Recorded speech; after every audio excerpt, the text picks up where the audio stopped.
আসসালামু আলাইকুম রহমতুল্লাহি ওবরকাতুহু। সম্মানিত দর্শক, ২০২৪ সনের জুলাই আগস্ট বিপ্লবের পর আমরা বিস্ময়কর কতগুলো পরিবর্তন দেখেছিলাম আমাদের রাজনৈতিক অঙ্গনে। সেই পরিবর্তনগুলোর মধ্যে সবচেয়ে উল্লেখযোগ্য পরিবর্তন ছিল ইসলামী দলগুলো যে কোনো মূল্যে পারস্পরিক যে সমঝোতা, রাজনৈতিক ঐক্য এবং একটি প্ল্যাটফর্ম তৈরি করে সেই প্ল্যাটফর্মের মাধ্যমে দেশের মূলধারার রাজনীতি করার জন্য তারা চেষ্টা করেছিল। এবং সেই দিক থেকে মোটামুটি একেবারে কট্টর যারা আওয়ামীপন্থী ছিলেন তারা ছাড়া মোরাললেস সবাই পরস্পরের সঙ্গে বন্ধুত্ব করার জন্য, সমঝোতা করার জন্য তারা রাজি ছিল। এবং এক্ষেত্রে যাকে বলা হয় লিডিং ম্যান হিসেবে জামাতের আমির গুরুত্বপূর্ণ ভূমিকা পালন করেছেন। তিনি গুরুত্বপূর্ণ ইসলামী যারা স্কলার রয়েছেন তাদের সঙ্গে দেখা সাক্ষাৎ করেছেন, যারা রাজনৈতিক দলের নেতৃত্ব রয়েছেন তাদের সঙ্গে দেখা সাক্ষাৎ করেছেন, এমনকি অনেক পীর মাশায়েখের দরবারে তিনি গিয়েছেন। যেমন চরমোনাই পীর সাহেবের সঙ্গে তিনি দেখা করার জন্য একেবারে বরিশাল চরমোনাই যে দরবার শরীফ রয়েছে সেখানে তিনি গিয়েছেন। এগুলো আমরা যেভাবে প্রকাশ্যে দেখেছি, আবার অপ্রকাশ্যেও আমরা অনেকের সঙ্গে বিভিন্ন সামাজিক অনুষ্ঠানে তার সৌহার্দ্যপূর্ণ ব্যবহার দেখেছি। হেফাজতের যে অংশটি মাওলানা মামুনুল হক, তারপরে সাখাওয়াত আল রাজি, তাদের সঙ্গে জামাতের একটা সম্পর্ক, এটি আমরা অনেকে আশা করেছিলাম। এর বাইরে হেফাজতের বাইরে গিয়ে এক গ্রুপ রয়েছেন যারা পীর মাশায়েখ রয়েছেন, যারা ওয়াজ মাহফিলে বক্তব্য করেন। তো কেউ চরমোনাইপন্থী, কেউ আট্রসিপন্থী, কেউ হয়তো জামাতপন্থী রয়েছেন, তাদের মধ্যে একটা ঐক্যের সুর দেখা গিয়েছিল। কিন্তু ইতিপূর্বে আমরা বেশ কয়েক বছর ধরে, গত ৮-১০ বছর ধরে যেটি দেখলাম বা দেখেছি সেটি হলো ওয়াজের ময়দানে নিজেদের মার্কেট পাওয়ার জন্য তারা পরস্পরকে কাফের, মুনাফেক এগুলো ফতোয়া দিত। তারপর কার মাহফিলে কত লোক বেশি হয়েছে, কুয়াকাটার মাহফিলে কত লোক হয়েছে, এটি নিয়ে আব্বাসি বাহাস করত। আব্বাসির মাহফিলে কত লোক হয়েছে এটি নিয়ে আবার জামাতের যারা লোক রয়েছে তারা টিটকারি করত। এবং এ সকল টিটকারিটা একেবারে নোংরা এবং কদর্য ভাষায় চলে গিয়েছিল। আব্বাসির কয়েকটি বউ আছে, কুয়াকাটার মায়ের সঙ্গে সে কী আচরণ করেছেন, তার ভাইয়ের সঙ্গে কী ঝগড়া হয়েছে, কোন জায়গাতে হেলিকপ্টারে গিয়ে কে কত টাকা নেয়, তারপরে কত টাকা নিয়ে কয় মিনিট বক্তব্য দিতে গিয়ে কত মিনিট বক্তব্য দিয়ে চলে আসে, আবার অনেক সময় মাঝপথ থেকে ফিরে আসে।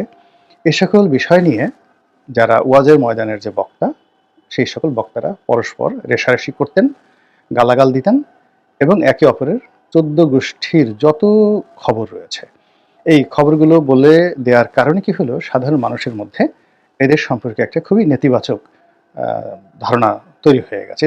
এদের অনেককে মানুষ অশিক্ষিত বলতো, গোয়ার গোবিন্দ বলতো। তারপরে এদের দিক থেকে অনেকে মুখ ফিরিয়ে নিয়েছিল। আর অন্যদিকে আওয়ামী লীগ সরকার এই সুযোগটিকে কাজে লাগিয়েছে। তারা এই যে সকল মানে কলহরত বক্তা, ইসলামী বক্তা, এদের কারো নাম হেলিকপ্টার হুজুর, কারো নাম বিভিন্ন রকম বিড়ি খাওয়া হুজুর, কেউ হয়তো দেখা গেল যে ঝাঁকানাকা হুজুর, এরকম বিভিন্ন রকম তাদের যাকে বলে উপাধি জুটে গিয়েছিল। কেউ জিকির হুজুর, কেউ হুহা হুজুর, এরকম। তো এই মানুষগুলো এই জুলাই আগস্ট বিপ্লবের পরে তাদের সবার কণ্ঠস্বর নরম হয়ে গিয়েছিল। যেমন তারুণ্যের প্রতীক হিসেবে যখন ওয়াজের ময়দানে আজহারি সাহেব এলেন, মিজানুর রহমান আজহারি সাহেব এলেন, তখন জামাতের যারা লোকজন আছেন তারা তার মধ্যে দ্বিতীয় দেলোয়ার হোসেন সাঈদীর একটা রূপ দেখতে পেল। এবং ওয়াজের ময়দানে তিনি দিনে রাতে যেখানে যেতেন, লোকজন আওয়ামী লীগ জমানাতে একেবারে উপচে পড়ত। তো সেই মানুষটি সরকারের রোষানলে পড়ে গেল, আওয়ামী লীগ সরকার রোষানলে পড়ে গেল এবং তিনি দেশের বাইরে চলে যেতে বাধ্য হলেন। কিন্তু নেপথ্যে সেই সকল যাকে বলা হয় বক্তারা ছিলেন, যারা আজহারি সাহেবের যে মঞ্চ বা ওয়াজের ময়দান, এই ময়দানে যে লক্ষ লক্ষ মানুষের উপস্থিতি, সেই উপস্থিতিকে তারা মেনে নিতে পারেনি। আজহারি সাহেবকে নিয়ে অনেকে টিটকারি করেছে, কাফের বলেছে, মুনাফিক বলেছে, বাচ্চা বলেছে। তারপরে হযরত আলী রাদিয়াল্লাহু তাআলা আনহুর একটা খুব মশহুর ঘটনা যেটি নিয়ে কোরআনের আয়াত নাজিল হয়েছে, একাধিক একেবারে পরিশুদ্ধ হাদিস রয়েছে। তো সেই বিষয়টি নিয়ে তিনি যে বক্তব্য দিয়েছেন তার উপস্থাপন হয়তো ওইভাবে অনেকের পছন্দ হয়নি, কিন্তু ঘটনা সত্য এবং সেটা নিয়ে তাকে কাফের ঠাপের বলে রীতিমতো অস্থির। এরপরে উম্মুহুল মুমিনিন মা খাদিজাতুল কুবরা তার ব্যক্তিগত জীবন, তার বিবাহিত জীবন এবং আগের যে তার বেশ কয়েকবার বিয়ে হয়েছে সেই বিষয়গুলো নিয়ে তিনি যে কথাগুলো বলেছেন সেগুলো নিয়েও কিন্তু তার বিরুদ্ধ পক্ষরা যাচ্ছে তাই ভাষায় তাকে গালাগাল করেছে। কিন্তু এইবার দেখলাম যে তিনি যখন ফিরে এলেন তার ওয়াজের যে মঞ্চ সে মঞ্চ অতীতের যে কোনো সময়ের রেকর্ড ব্রেক করেছে। এমনকি সাইদি সাহেবের যে মঞ্চ তার চেয়ে বড় হয়েছে। লোকজন তো বলাই বাহুল্য। কিন্তু তার প্রতিপক্ষ যারা তাকে একসময় কাফির বলতো, মুনাফিক বলতেন বা তাকে ঈর্ষা করতেন, তারা দেখলাম যে এবার অনেকটা নমনীয় এবং মেনে নিয়েছেন। তো এইটা মনে হয়েছে যে আমাদের দেশের যারা লোকজন রয়েছে এরা বেশিরভাগই যে যত বড় কথাই বলুক না কেন ক্ষমতাকে খুব ভয় পায়। যে আগামীতে কে ক্ষমতায় আসবে, কার হাতে অস্ত্র যাবে, কে মন্ত্রী হবে, কে মিনিস্টার হবে, এটার উপর নির্ভর করে অনেকের সুর, তাল, লয় পরিবর্তন হয় এবং এই ক্ষমতার সাথে যুক্ত হয়ে অনেকে গান রচনা করে, কবিতা রচনা করে। তো এরকম ইসলামিক লাইনে যারা মাদ্রাসা পরিচালনা করেন, ওয়াজ করেন, তারপরে শেষে ধর্মীয় গোষ্ঠীর নেতৃত্ব দেন, সবাই বর্তমান জমানায় শুধু নয় আগের জমানাতেও দেখতেন যে সিংহাসনে কারা যাচ্ছে বা সিংহাসনে কারা আছে। তো সেই দিক থেকে হঠাৎ করে এই জুলাই আগস্ট বিপ্লবের পরে ক্ষমতার একেবারে টপ অফ দ্য লেভেলে জামাত চলে গেল। কেন জানি সবার মনে হলো যে জামাত খুব একটা ভালো পর্যায়ে চলে গিয়েছে। তারা প্রশাসনে খুব গুরুত্বপূর্ণ ভূমিকা পালন করেছে এবং এটা শুরু হয়েছে মূলত সেনাবাহিনীর প্রধান মিস্টার ওয়াকারুজ্জামান যখন জামাতের আমিরকে কেন্দ্র করে তিনি বেশ কয়েকবার বক্তব্য দিলেন। স্পষ্টতই বোঝা যাচ্ছিল যে জামাতের আমিরের সঙ্গে তার একটা ভালো সম্পর্ক রয়েছে এবং তিনি জামাতের আমিরকে যোগ্য মনে করেন, ভালো মনে করেন, বিশ্বস্ত মনে করেন। এই গেল এক।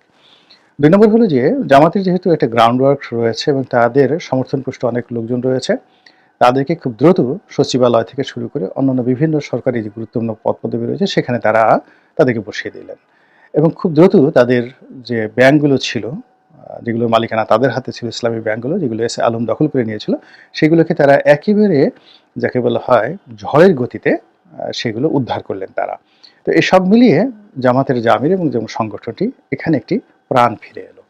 কিন্তু সমস্যাটা যেটা হয়ে গেল সেটা হলো জামাতের এই যে আধিপত্য, এই আধিপত্য বিএনপির চোখ রাটাতে শুরু করলো এবং তাদের মধ্যে একটা দ্বন্দ্ব এবং সংঘাত প্রথমে মনস্তাত্ত্বিক এবং পরবর্তীতে এটি এখন মনস্তাত্ত্বিক থেকে এটি এখন শরীরে চলে এসেছে, হাতে চলে এসেছে, মুখে চলে এসেছে এবং হাতিয়ারে চলে এসেছে। অনেক জায়গাতে জামাতের সঙ্গে বিএনপির মারামারি হচ্ছে, কাটাকাটি হচ্ছে এবং এই মারামারি কাটাকাটি যখনই শুরু হয়ে গেছে তখনই জামাতে যারা ভয় পেতেন ইসলামিক রাজনৈতিক যে দলগুলো বা ইসলামিক বক্তা যারা ছিলেন তারা সবাই এখন সেই ঐক্যের যে জায়গাটাতে তারা চিন্তা করলেন যে বিএনপি যদি ক্ষমতায় আসে এবং জামাতের যে অবস্থা তারা যদি কার্যকরী কোনো অবস্থায় যেতে না পারে এবং যদি সংসদে ওরকম কোনো আসন না পায়, উল্লেখযোগ্য আসন না পায়, তাহলে শেখ হাসিনার জমানাতে জামাতের যে অবস্থা হয়েছিল অর্থাৎ জামাতের উপর যে জুলুম নির্যাতন হয়েছিল তারেক রহমান সাহেবের জমানাতে তার চেয়ে আরও বহুগুণ বেশি হবে এবং সেক্ষেত্রে জামাতের সঙ্গে যারা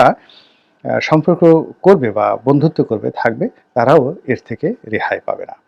এবং সবাই এখন স্মরণ করার চেষ্টা করছে যে বিএনপির একটা সরকার ছিল এবং সেই সরকার ২০০১ সন থেকে ২০০৬ সন পর্যন্ত কিভাবে দেশ চালিয়েছেন, তখন কারা কারা ক্ষমতা ধরছিলেন, তখনকার স্বরাষ্ট্রমন্ত্রী কে ছিলেন, পররাষ্ট্রমন্ত্রী কে ছিলেন, নেতা কে ছিলেন, মাস্তান কে ছিলেন, পিচ্চি হান্নান কে ছিলেন, ডেভিড কে ছিলেন, পিন্টু কে ছিলেন, মিন্টু কে ছিলেন, সব জিনিসগুলো কিন্তু এখন মানুষ স্মরণ করছে। স্মরণ করার পরে চিন্তা করেন যে তারা ভাবছে যে বিএনপি যদি ক্ষমতায় চলে আসে তাহলে এই মানুষগুলো তাদের অতীতের সেই অভিজ্ঞতা, অতীতের সেই কর্মদক্ষতা সব কিছু সহ যদি জামাত এবং জামাতে যারা লোকজন রয়েছে তাদের উপর ঝাঁপিয়ে পড়েন তাহলে একটা ভয়াবহ বিশ্রী অবস্থা তৈরি হবে।